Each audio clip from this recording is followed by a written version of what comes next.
ওয়াশিংটনের ক্ষমতার কেন্দ্র হোয়াইট হাউজের পশ্চিম প্রান্তে গভীর রাতে আলো জ্বলছিল। ওভাল অফিসের জানালায় বৃষ্টির ফোঁটা পড়ছিল টুপটাপ শব্দে, আর ভেতরে ছড়িয়েছিল স্যাটেলাইট ছবি, গোয়েন্দা বিশ্লেষণ, লাল চিহ্ন টানা মানচিত্র। যুক্তরাষ্ট্রের মধ্যপ্রাচ্য বিষয়ক বিশেষ দূত স্টিভ উইটকফ সতর্ক কণ্ঠে প্রেসিডেন্টকে জানান, ইরান এখন আর আগের অবস্থানে নেই। তাদের পারমাণবিক সক্ষমতা এমন পর্যায়ে পৌঁছেছে যে রাজনৈতিক সিদ্ধান্ত নিলেই অল্প সময়ের মধ্যেই অস্ত্রমানের উপাদান প্রস্তুত করা সম্ভব। কথাটি ঘরের ভেতর এক অদৃশ্য চাপ সৃষ্টি করে। প্রেসিডেন্ট ডোনাল্ড ট্রাম্প চেয়ারে হেলান দিয়ে বসেছিলেন, কিন্তু মুখে স্পষ্ট উদ্বেগের ছাপ। প্রশ্ন একটাই, এত সামরিক শক্তি প্রদর্শনের পরও তেহরান কেন নত হচ্ছে না? দশকের পর দশক ধরে আমেরিকার কূটনৈতিক কৌশল প্রায় একই রকম। প্রথমে কঠোর ভাষায় হুঁশিয়ারি, এরপর অর্থনৈতিক নিষেধাজ্ঞা এবং প্রয়োজনে সামরিক উপস্থিতির প্রদর্শন। অতীতে এই নীতি ইরাক ও লিবিয়ার ক্ষেত্রে কার্যকর হয়েছিল, সিরিয়াতেও আংশিক প্রভাব ফেলেছিল, কিন্তু ইরানের ক্ষেত্রে চিত্র ভিন্ন।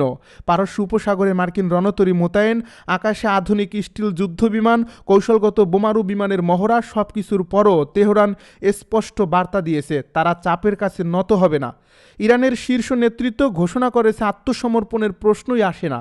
এই অবস্থান ওয়াশিংটনের হিসাব নিকাশের নতুন জটিলতা তৈরি করছে। মার্কিন সামরিক সূত্র জানাচ্ছে, এই অঞ্চলে দ্রুত শক্তি বৃদ্ধি চলছে। একের পর এক ভারী পরিবহন বিমান ঘাঁটিগুলোতে অস্ত্র ও প্রতিরক্ষা সরঞ্জাম নামাচ্ছে। উন্নত মানের যুদ্ধবিমান, আকাশে জ্বালানি সরবরাহকারী ট্যাঙ্কার এবং দূরপাল্লার স্টিলথ বোমারু প্রস্তুত রাখা হয়েছে। সামরিক বিশ্লেষকদের মতে এ ধরনের প্রস্তুতি সাধারণত গভীর ভূগর্ভস্থ স্থাপনায় লক্ষ্যভিত্তিক হামলার ইঙ্গিত দেয়। পেন্টাগনের কৌশল স্পষ্ট, প্রথম আঘাতেই প্রতিপক্ষের কমান্ডো কাঠামো ভেঙে দেওয়া, ক্ষেপণাস্ত্র ভাণ্ডার অচল করা এবং পারমাণবিক স্থাপনা অকার্যকর করে ফেলা। কিন্তু ইরান গত 2 দশকে সম্পূর্ণ ভিন্ন এক প্রতিরক্ষা কৌশল গড়ে তুলছে। ইসলামিক রেভলিউশনারি গার্ড কর্পস বিকেন্দ্রীভূত যুদ্ধনীতিতে অভ্যস্ত। তাদের নির্দেশনা স্পষ্ট, কেন্দ্রীয় নেতৃত্বের সঙ্গে যোগাযোগ বিচ্ছিন্ন হলেও প্রতিটি ইউনিট স্বাধীনভাবে লড়াই চালিয়ে যাবে। পাহাড়ের নিচে টানেল নেটওয়ার্ক, ভূগর্ভস্থ ক্ষেপণাস্ত্র ঘাঁটি, কংক্রিটে সুরক্ষিত বাংকার, এসব অবকাঠামো সরাসরি স্থল অভিযানের সম্ভাবনাকে অত্যন্ত ঝুঁকিপূর্ণ করে তুলছে। এর ফলে সম্ভাব্য সংঘাত আকাশ ও সমুদ্র কেন্দ্রিক রণকৌশলের মধ্যেই সীমাবদ্ধ থাকতে পারে, তবে তাতেও ঝুঁকি কম নয়। পারস্য উপসাগর ও আশপাশের জলসীমায় মার্কিন নৌবহরের উপস্থিতি এখন দৃশ্যমান বাস্তবতা। ভূমধ্যসাগরে ইউএসএস জেরাল্ড আর ফোর্ড এবং আরব সাগর অঞ্চলে ইউএসএস আব্রাহাম লিঙ্কনের মতো বিমানবাহী রণতরী মোতায়েন রয়েছে।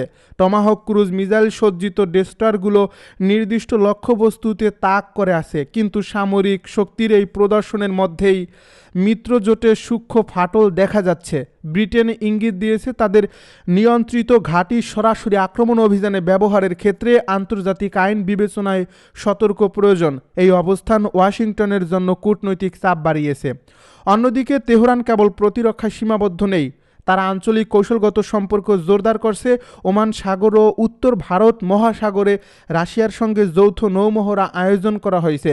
রাশিয়ার পররাষ্ট্রমন্ত্রী সের্গেই ল্যাভরভ সতর্ক করে বলেছেন, ইরানের বিরুদ্ধে বড় ধরনের হামলা হলে তার প্রভাব সুদূর প্রসারী হবে।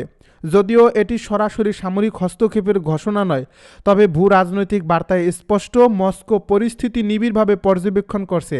একই সঙ্গে হরমুজ প্রণালী আংশিক অবরুদ্ধ করার মহড়া বিশ্ববাজারে অস্থিরতা তৈরি করছে। বিশ্বের উল্লেখযোগ্য অংশের জ্বালানি সরবরাহ এবং সংকীর্ণ সমুদ্রপথের উপর নির্ভরশীল। যদি সেখানে সংঘাত ছড়ায়, জ্বালানি বাজারে ব্যাপক ধাক্কা লাগবে। বিস্ফোরণের শব্দ নেই, ধোঁয়ার কুণ্ডলী নেই, আকাশে আগুনের রেখাও নেই, কিন্তু কয়েক সেকেন্ডের মধ্যেই দিশাহারা হয়ে যেতে পারে বিশ্বের সবচেয়ে শক্তিশালী নৌবাহিনী। এমন এক অদৃশ্য শক্তির কথা এখন ঘুরে বেড়াচ্ছে সামরিক বিশ্লেষকদের আলোচনায়, যা মিসাইলের বিকল্প নয়, বরং মিসাইলের আগেই শত্রুকে অচল করে দিতে সক্ষম। দাবি উঠেছে, ইরান এমন এক উন্নত ইলেকট্রনিক ওয়ারফেয়ার সক্ষমতা অর্জন করেছে, যা শত্রুর রাডার, জিপিএস, ডেটা লিঙ্ক ও যোগাযোগ ব্যবস্থা এক মুহূর্তে স্তব্ধ করে দিতে পারে। আর সেই সামর্থ্যের বাস্তব প্রমাণ হিসাবে সামনে এসেছে একটি বহুল আলোচিত ঘটনা, মার্কিন নৌবাহিনীর অত্যাধুনিক নজরদারি ড্রোন MQ-4C ট্রাইটনের রহস্যজনক নিখোঁজ হওয়া। ঘটনাটি ঘটে পারস্য উপসাগর অঞ্চলে, কৌশলগতভাবে অত্যন্ত গুরুত্বপূর্ণ স্ট্রেট অফ হরমুজ এলাকায়। আন্তর্জাতিক বাণিজ্যের লাইফলাইন হিসাবে পরিচিত এই প্রণালীতে নিয়মিত নজরদারি চালায় যুক্তরাষ্ট্র। সমুদ্রপৃষ্ঠ থেকে প্রায় ৩০০ ফুট উচ্চতায় টহলরত অবস্থায় হঠাৎ করেই ড্রোনটির সঙ্গে যোগাযোগ বিচ্ছিন্ন হয়ে যায়। কয়েক মুহূর্ত আগে পর্যন্ত নিয়ন্ত্রণ কক্ষে স্বাভাবিক ডেটা আসছিল, তারপরই জরুরি সংকেত এবং তারপর সম্পূর্ণ নীরবতা। রাডার স্ক্রিনে মিলিয়ে যায় মার্কিন প্রযুক্তির এক অনন্য প্রতীক। এই ঘটনার পর থেকেই শুরু হয় চুলচেরা বিশ্লেষণ। ড্রোনটি কি ভূপাতিত হয়েছে, নাকি প্রযুক্তিগত ত্রুটি, নাকি এর পেছনে কাজ করেছে আরও সূক্ষ্ম অদৃশ্য কোনো কৌশল? বিভিন্ন সামরিক বিশ্লেষকের দাবি, সরাসরি মিসাইল হামলার প্রমাণ না থাকলেও ইলেকট্রনিক আক্রমণের সম্ভাবনা উড়িয়ে দেওয়া যাচ্ছে না। বিশেষ করে ইরান গত কয়েক বছরে যে হারে তাদের ইলেকট্রনিক ওয়ারফেয়ার সক্ষমতা বাড়িয়েছে তা নতুন করে আলোচনায় এসেছে। ইলেকট্রনিক ওয়ারফেয়ার, সংক্ষেপে ইডব্লিউ, প্রচলিত যুদ্ধের থেকে সম্পূর্ণ আলাদা এক অধ্যায়। এখানে গোলাবারুদ নয়, অস্ত্র হল অদৃশ্য সিগন্যাল। শত্রুর রাডার তরঙ্গ শনাক্ত করা, যোগাযোগ ব্যবস্থা বিশ্লেষণ করা, তারপর শক্তিশালী জ্যামিং সিগন্যাল ছুড়ে সেটিকে অচল করে দেওয়া, এই পুরো প্রক্রিয়া কয়েক সেকেন্ডেই সম্পন্ন হতে পারে। ফলে আকাশে থাকা ড্রোন কিংবা যুদ্ধবিমান হঠাৎ করেই নিয়ন্ত্রণ হারাতে পারে। জিপিএস স্পুফিংয়ের মাধ্যমে ভুল নির্দেশনা পাঠানো সম্ভব। ডেটা লিঙ্ক বিচ্ছিন্ন করে দিলে অপারেটরের সঙ্গে সংযোগ পুরোপুরি ছিন্ন হয়ে যায়। তখন অত্যাধুনিক প্রযুক্তিও কার্যত অন্ধ। তেহরানের দাবি, তাদের উপকূল জুড়ে উন্নত জ্যামিং ও সিগন্যাল ইন্টারসেপ্ট সিস্টেম মোতায়েন রয়েছে। এর মধ্যে বিশেষভাবে আলোচিত একটি প্ল্যাটফর্ম হল কোবরা V8। ইরানি সূত্রের ভাষ্যমতে এই সিস্টেম শত্রুর রাডার ও যোগাযোগ তরঙ্গ শনাক্ত করে তাৎক্ষণিক বিশ্লেষণ করতে পারে। প্রয়োজনে নির্দিষ্ট ফ্রিকোয়েন্সিতে শক্তিশালী জ্যামিং সিগন্যাল পাঠিয়ে যোগাযোগ বিচ্ছিন্ন করে দেয়। এর পাশাপাশি দেশটি তাদের আকাশ প্রতিরক্ষা জোরদার করতে মোতায়েন করেছে সাইয়াদ মিসাইল সিরিজ।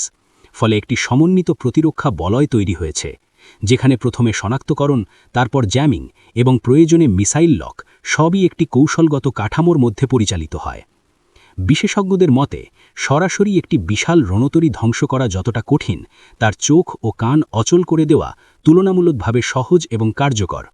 আধুনিক নৌবহর সম্পূর্ণ নির্ভরশীল রাডার, স্যাটেলাইট যোগাযোগ ও নেটওয়ার্ক ভিত্তিক ডেটা শেয়ারিংয়ের ওপর। এই নেটওয়ার্ক যদি কয়েক মিনিটের জন্যও ভেঙে পড়ে, পুরো কমান্ড অ্যান্ড কন্ট্রোল ব্যবস্থা ভেঙে যেতে পারে। একটি ড্রোন যদি ভুল কোঅর্ডিনেট পায়, সেটি নির্দিষ্ট পথ থেকে সরে যেতে পারে।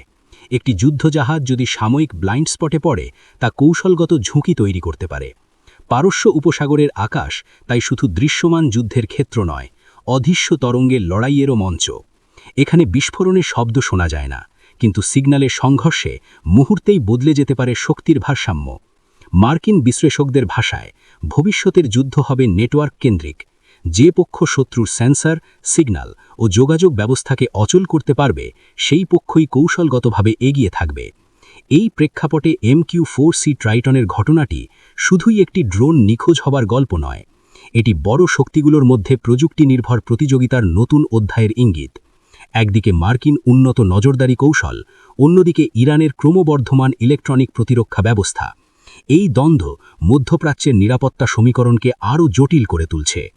হরমুজ প্রণালী যেহেতু বৈশ্বিক জ্বালানি সরবরাহের অন্যতম গুরুত্বপূর্ণ পথ, তাই এখানে যে কোনো সামরিক উত্তেজনা বিশ্ব অর্থনীতিতেও প্রভাব ফেলতে পারে। তবে উল্লেখ্য বিষয় হল, ইলেকট্রনিক ওয়ারফেয়ার প্রায়শই প্রমাণ করা কঠিন। বিস্ফোরণের ধ্বংসাবশেষ থাকে না, ধোঁয়ার ছবি পাওয়া যায় না, থাকে কেবল নিখোঁজ সিগন্যাল, হঠাৎ নীরব হয়ে যাওয়া স্ক্রিন এবং পরবর্তী বিশ্লেষণ। ফলে তথ্যযুদ্ধ এর সঙ্গে জড়িয়ে যায়।